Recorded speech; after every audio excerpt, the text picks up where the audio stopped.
ओम नमः शिवाय। हर हर महादेव।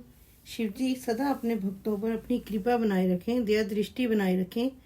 आज हम शिव महापुराण का 13वां अध्याय करेंगे, सदाचार विवेचन। ऋषि बोले, हे विद्वान सूत जी, अब आप हमें ये बतलाइए कि धर्म क्या है और अधर्म क्या है, कि जिनसे स्वर्ग और नरकादि लोकों में जाना पड़ता है, तथा वह सदाचार क्या है जिससे इन पर विजय प्राप्त किया जावे।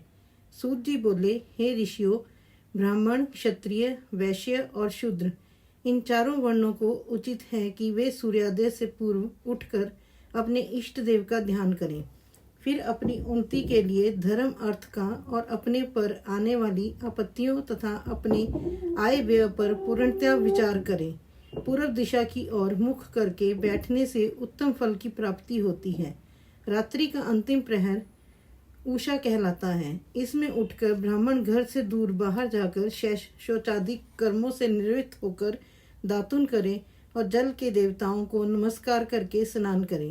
कंठ तक या कमर तक जल में खड़े होकर स्नान करना उत्तम है, परंतु ऐसा ना कर सकें तो घुटने तक जल में मंत्र से स्नान करें और उस तीर्थ के जल से वहाँ के तथा अपने इष्ट देवतादि को तृप्त करें। फिर धोती पहनकर पंचकच्छ पांचों प्रकार के कपड़े पहने, फिर गीले वस्त्र को बिना साबुन से धोवें और अपने पितरों को तृप्त करें। पश्चात आचमन कर संध्योपासन करें, गायत्री के मंत्र जपें और सूर्य को अर्घ देवें।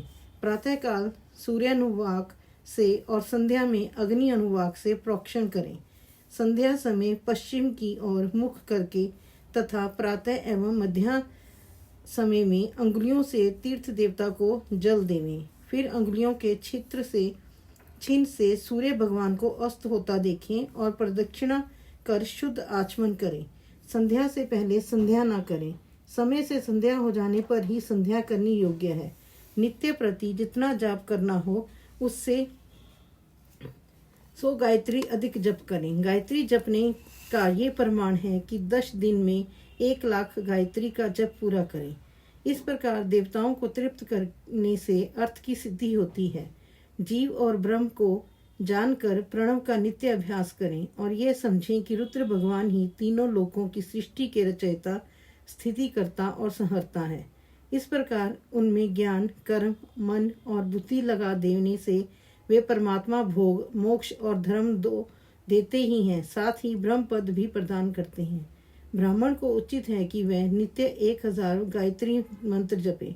सोहम भावना से जप करता हुआ जीव को पर ब्रह्म परमेश्वर से जोड़ देवे। इस प्रकार 1000 बार का जप ब्रह्मपद और 100 का जप इंद्रप्रद देने वाला है, तथा इससे कमती बढ़ती जप अपनी रक्षा के लिए और ब्राह्मण योनि प्राप्त होने के लिए है। परंतु नित्य सूर्य के सम्मुख जप करना चाहिए। 70 वर्ष तक नियम पूर्वक ऐसा जप करें। फिर संन्यास लें। नित्य प्रातः काल 12,000 ओंकार का जाप और हिसाब करके महीने भर में 1.5 लाख का जप पूरा करें, कम ना हो, तभी वह सच्चा सन्यासी है। जो इस प्रकार मंत्र ग्रहण करता है उसके सभी दोष शीघ्र ही दूर हो जाते हैं, अन्यथा वह रौरव नरक में जाता है। ब्राह्मण को योग्य है कि वह सर्वदा ब्रह्म ज्ञान का अभ्यास करें। इससे धर्म और धन तो संचय होगा ही, यदि नियम पूर्वक उसके उपार्जन का यत्न करे, परंतु यह अपनी मनसा पूर्ण करने वाला गृहस्थों का धर्म है, क्योंकि धर्म से अर्थ, अर्थ से भोग और भोग से वैराग्य उत्पन्न होता है, परंतु विपरीत अधर्म से पैदा किए धन के उपभोग से मोह की प्राप्ति होती है। अतः धर्म 2 प्रकार का है, एक देह से, दूसरा धन से। धन से यज्ञाधिक धर्म होता है और शरीर से तीर्थ स्थान आदि धर्म होता है। धन से धर्म और तप से दिव्य रूप की प्राप्ति होती है, किंतु निष्काम कर्म से शुद्धि और उसके पश्चात ज्ञान प्राप्त होता है। सतयुग के प्रारंभ में तप की ही प्रशंसा थी, किंतु कलयुग में धन की प्रधानता है। सतयुग में ध्यान से ज्ञान की प्राप्ति होती थी, त्रेता में तप से, द्वापर में भजन से, किंतु कलयुग में प्रतिमा पूजन से ज्ञान की उपलब्धि होती है। जो जैसा पाप पुण्य करता है उसे वैसा फल मिलता है। हिंसा ही अधर्म का स्वरूप है और अहिंसा धर्म का रूप है। अधर्म से दुख और धर्म से सुख मिलता है।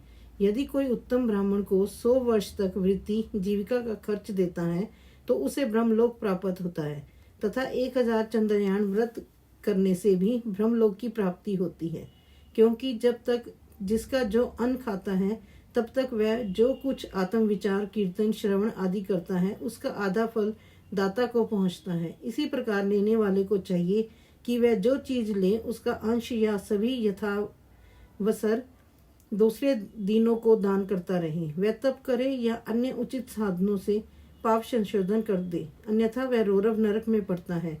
मनुष्य को चाहिए कि वह अपने प्राप्त किए धन का 3 भाग करे: धर्म, वृद्धि, नित्य नैमित्तिक काम्य कर्म। धर्म से वित्त को बढ़ावें, बचत का कोष नियत करें, किसी को पीड़ा न हो और अपना थोड़े में निर्वाह करें।